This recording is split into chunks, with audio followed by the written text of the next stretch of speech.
What exactly does it take for companies to foster a culture of innovation? Find out all the capabilities they need in today's episode of the Idea to Value podcast. Welcome to the Idea to Value podcast, where in every episode we highlight the latest insights into creativity and innovation from experts around the world. I'm your host, Nick Skillicorn. I care about the evidence behind what makes ideas happen, and I've already helped thousands of people just like you through my unique insights into recent scientific findings of how creativity works. I also show you how to turbocharge innovation programs so they finally deliver on the value and ideas you've been struggling to execute. Get your free training on how creativity can be improved by registering now at www.ideatovalue.com. Now let's get on with today's episode.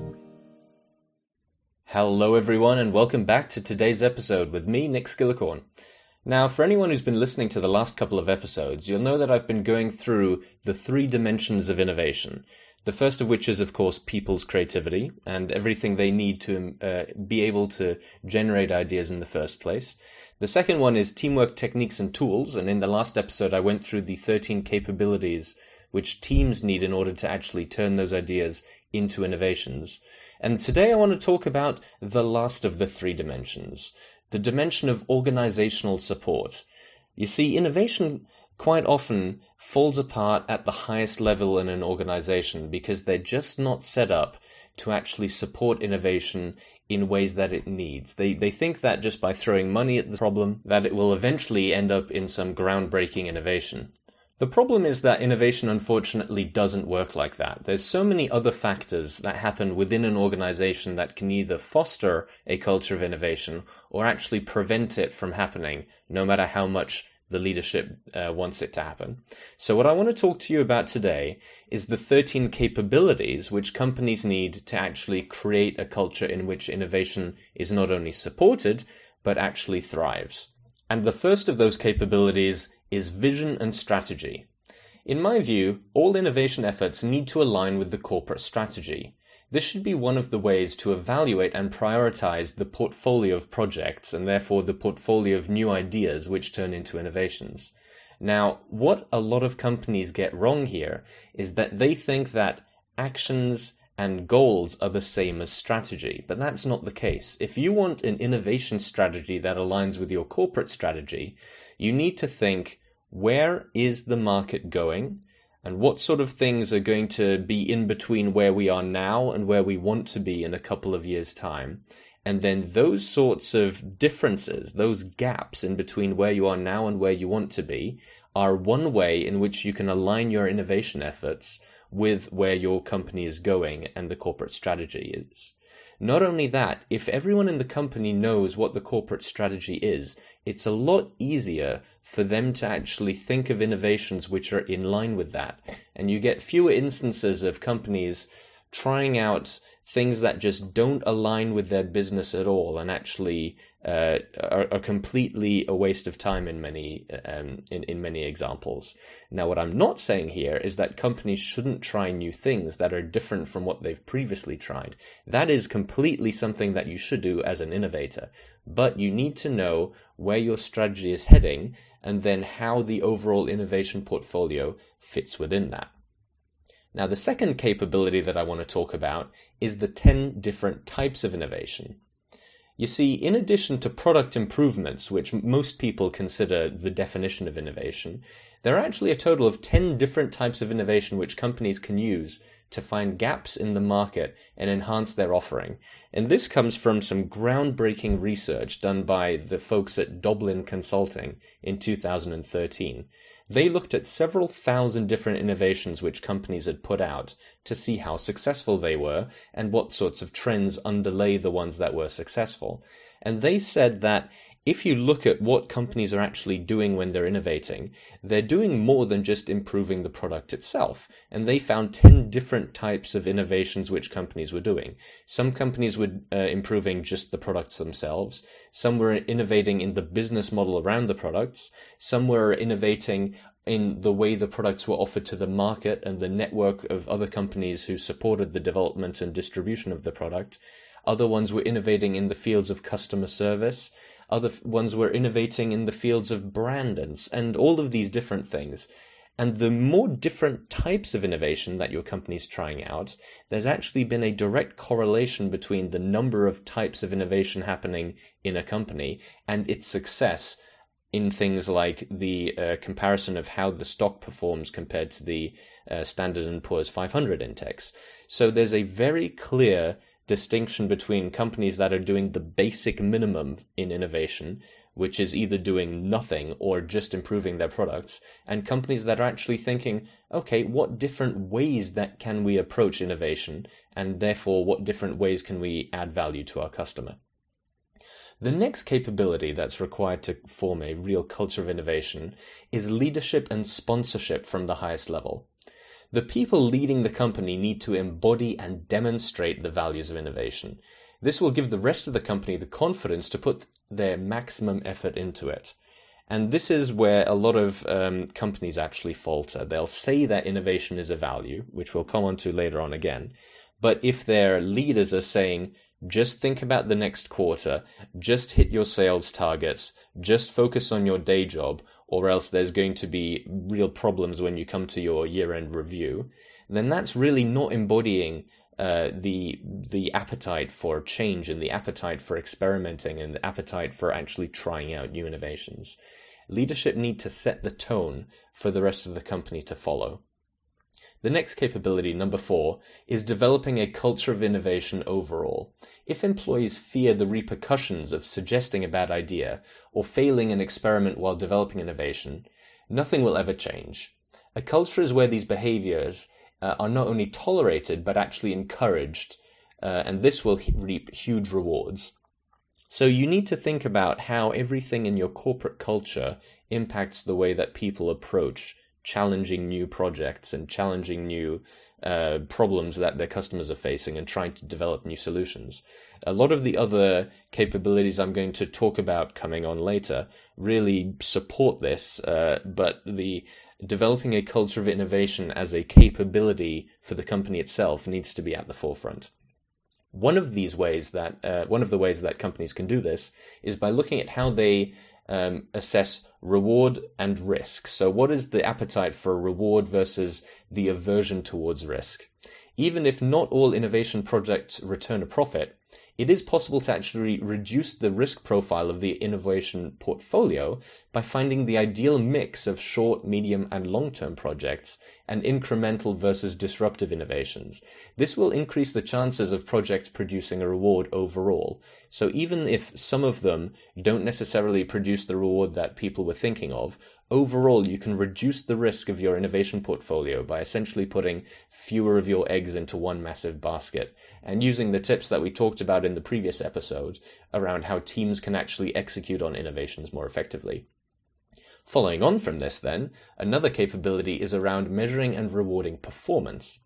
Companies need to not only measure how their staff are performing on innovation projects in a manner which goes beyond the number of hours worked and productivity, but also how the company is performing in getting innovations which contribute towards the bottom line. So if you think about this in the form of how your management actually assesses the performance of your company, how does your company actually assess the impact of innovation? Do you have it as a separate budgetary line item? Do you assess the risk profile of the R&D department compared to what sort of income are coming in from new products? Do you actually split out each quarter or each year what proportion of the overall revenue is from newer products compared to legacy products, and the plans for which products are coming onto the market in the future? You need to be able to measure performance on lots of different criterias, not just financial ones, but also the number of ideas that you're trying out, the number of experiments that you're running, the support that you're giving your people. All of these performance metrics and key performance indicators are actually going to help you really understand what's going on in your company and also what's going on in other sorts of companies and how you compare to that. One of the ways that measuring performance needs to happen, though, is in the next capability, which is around budget. You see, there's no such thing as a free lunch. While it may be free to generate ideas, or in some cases quite expensive to generate ideas if companies do it incorrectly, if you don't actually take action and turn those ideas into innovations, those ideas are completely worthless. That's why a lot of people would describe ideas as priceless, because it's free to generate them, but you can't put a price on them. You have to actually turn them into something that people are willing to pay for. And doing this will take time and resources, and the budget should work with the risk profile to balance the portfolio of projects. So going back to what I was talking about around a reward profile, a risk profile, and a portfolio of innovation projects, budget should also be allocated accordingly. Some projects are going to actually require a lot less budget than people planned if they are done in a sort of fail fast, fail early, minimum viable product manner, and therefore won't require the huge budgets that previous ways of doing things in other methodologies have required. You can reduce the risk for the budget for those, but you do always have to have a budget for innovation. It's not going to happen by itself. The next capability is around something which sounds like a bit of a dirty word, but is actually quite important. It's around bureaucracy. Nothing kills momentum more than red tape. Innovative organizations have the right balance between being able to measure progress on a project while enabling the team members to use sound judgment on the ever-changing designs and experiments they're working on to refine the solution. If you need to get approval for every single experiment you're running and every time you're about to reach a hurdle and need to overcome it, that's going to stop innovation dead in its tracks. Instead, you need to empower the people working on it to a certain degree, and of course still have oversight on what they're working on and oversight on how budget should be allocated, but you don't need to micromanage them. Bring in the right people, give them the right evaluation criteria and the right outline of what the solution needs to accomplish, not necessarily what it needs to look like, but then you'll really start empowering people to innovate independently and in small teams rather than it becoming this design by committee problem that a lot of companies face. Another capability which really highly successful innovative companies work on is training and new experiences. Employees need to be able to adapt and grow in order to have the context, knowledge, and skills to develop innovations. Give them regular training in a variety of fields, not just their specialty, and see their performance evolve. And this goes back to the concept of cross-pollination, which I talked about in the previous episodes, and the idea of variety and new experience on how that impacts the brain's ability to actually generate ideas. You need to constantly be investing in your talent. You need to be investing in them as individuals to help them grow, but also to improve their ability to stay up to date with the latest trends, the latest technologies, the latest material science out there, all of the things that might eventually form part of your new products, your new services, your new offerings in some way or another. And similarly to the cross-pollination idea that I just talked about, the next capability, number 10, is around company-wide idea generation. In the previous episode, we talked about brainstorming effectively, but there's another way of generating ideas which is really taking hold nowadays, and that's around getting ideas from across the entire company, not just people in a room. There are a multitude of cloud solutions now which allow companies to get thousands of ideas to a challenge from all employees. But in order to have this work as more than just a marketing stunt, there needs to be an accountable process in place for how these ideas are evaluated and developed further. So just having the software in place to run company-wide idea generation isn't enough. You need to actually have a plan of what you're going to do with those ideas and take them forward and figure out who's going to do something with them afterwards. Similarly, if you want to get ideas from not just within your own company, but outside your own company, the next capability is one which is also really catching on, and it's called open innovation, or some people might call it crowdsourcing. More and more companies are now incorporating other experts into their innovation processes, such as crowdsourcing ideas for new projects, getting experts from a variety of fields to develop solutions to different challenges, or working with suppliers, customers, or research bodies to innovate together. There's a lot of value to be had from getting the insights and knowledge from people outside of your own organization on how you might approach a challenge, or finding out challenges in your customer base that you might not even recognize. So the more different views you can get to a challenge, the more you can innovate in an open way. The penultimate capability is very much related to the culture of innovation, and that's around having innovation as a value.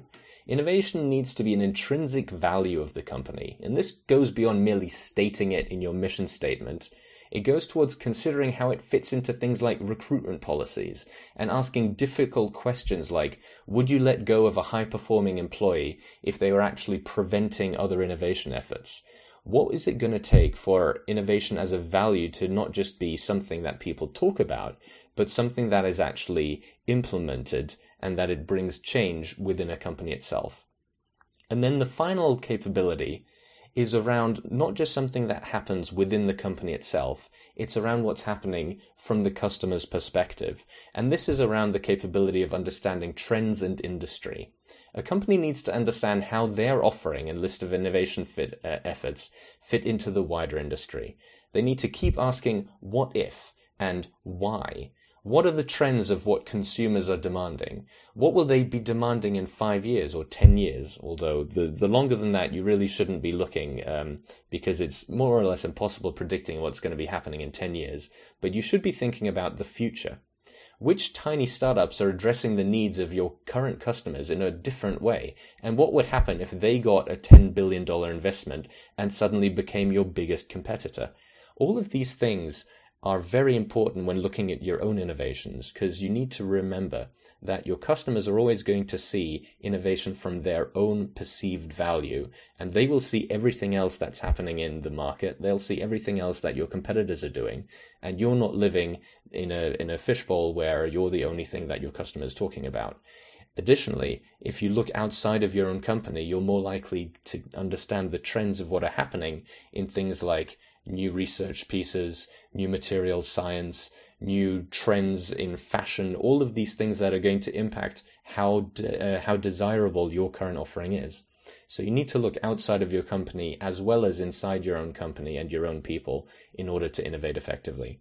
So just to recap, the 13 capabilities that really go into organizations supporting a culture of innovation are vision and strategy, the 10 types of innovation, leadership and sponsorship, developing a culture of innovation, reward versus risk aversion, measuring and rewarding performance, budget, bureaucracy, training and new experiences, company-wide idea generation, open innovation, innovation as a core value, and understanding trends and industry. And if your company manages to master all of those capabilities, you're well on your way to actually successfully becoming an innovation leader in your own industry. If you'd like more insights on how this can actually be achieved in your own company, then this is the sort of consulting that I do.